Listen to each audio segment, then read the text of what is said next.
Let's see if we can find it. Well, no, we've that's got a the wreck back and a end of half. it. That is a wreck and a half. He looks rather confused there, doesn't he? Halo pecinta MotoGP, sebelum lihat tayangan ini jangan lupa like, comment, and subscribe.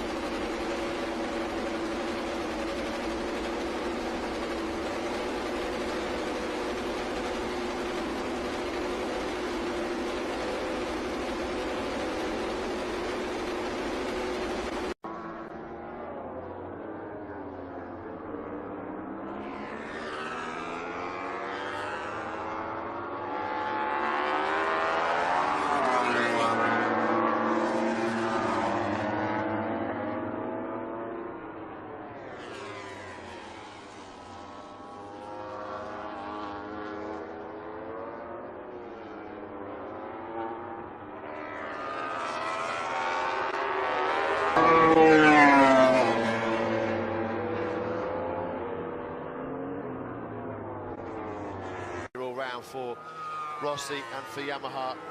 Just the one win in Assen for Valentino Rossi, and of course his season bad. It was only really Mugello when he picked up that first win where things started moving along. Now, if he is able to, which I'm sure he will be able to, maintain this pace and this mental approach more than anything else into 2018, then there's nothing to suggest that he can't do the same thing again. The one rise in the world. I think there's always just been this slight niggling doubt with Andrea or Valentino Rossi. This year, I think he's properly convinced himself that he can go out there, he can fight with these guys.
2017 year.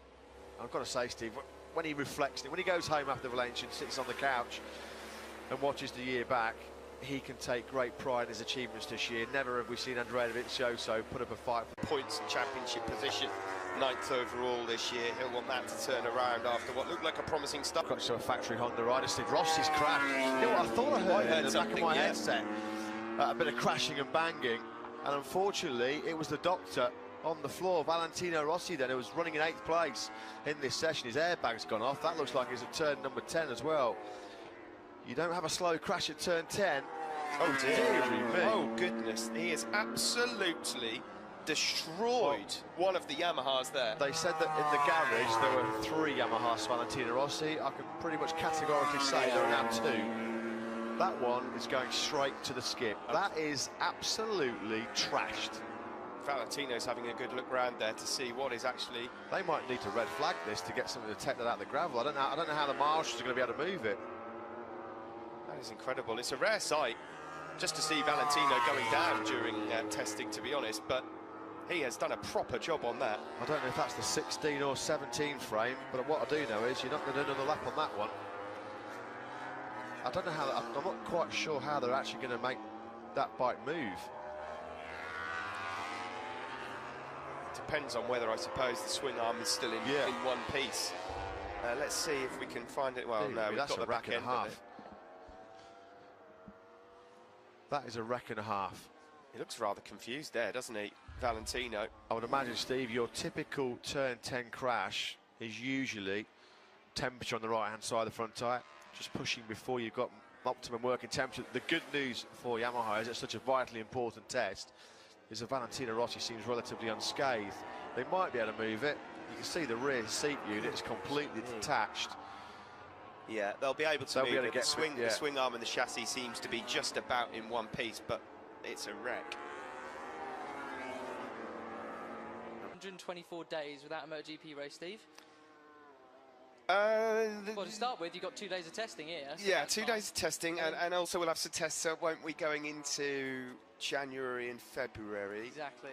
Really, it's not that much of a break, so 124 days is going to fly by pretty quick. I think, like most people, I tend to quite enjoy the initial 4 or 5 weeks off going into the winter, and then it gets a good way into December, and I'm sort of itching to get back. But I'm sure we'll cope. Yeah, exactly. We'll be fine. Everyone will be fine.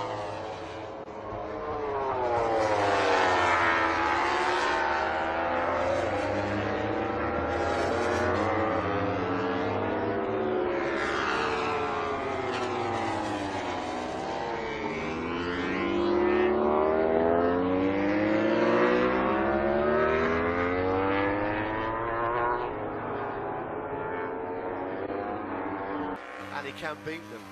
But can you remember there was a press conference, I think, last year in Aragon where he actually basically admitted to the media that these guys are all better than me. I mean, he actually said those words. And I remember, I think it was late on in the season that his maps perhaps not just quite at the level of Marc Marquez or Danny Pedrosa or the thing that Andrea Dovizioso now knows, Steve. He now knows that he is one of the best MotoGP, really compromised by that double break in his right leg when he suffered an enduro cross training accident just in the Built to Mazzano race. To be fair to Rossi, he did say that regardless of the injury, he wouldn't have been able to fight for the world championship. Our runner-up, he certainly went down fighting, didn't he, Andrea Dovizioso on Sunday.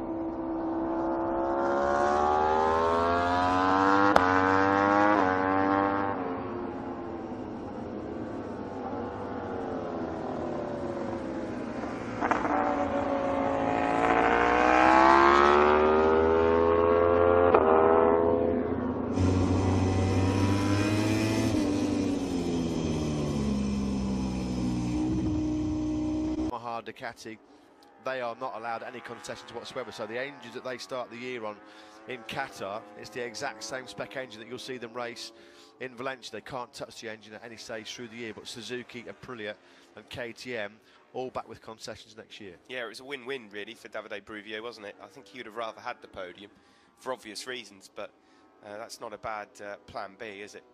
To be able to have that at their disposal. As you look here at a replay of Scott Redding, he's been out on circuit for his first go. I mentioned at the start that we would have Tech Talk questions coming in at 11 o'clock, but because we had a delay in the proceedings of everyone getting out because it was cold, it was dirty out on circuit, we're going to now just push that to about 12 o'clock, so it's just over an hour's time. So if you have any questions, I'll repeat, about the test itself, or any technical questions for Dylan down in pit lane, get involved on Twitter. Hashtag Tech Talk is what you have to include. And then around about midday here, local time, as I say, just over an hour away, we'll get Matt Dunn into the commentary box. MotoGP's, well, one of a few MotoGP social media gurus in, and we'll get those questions out.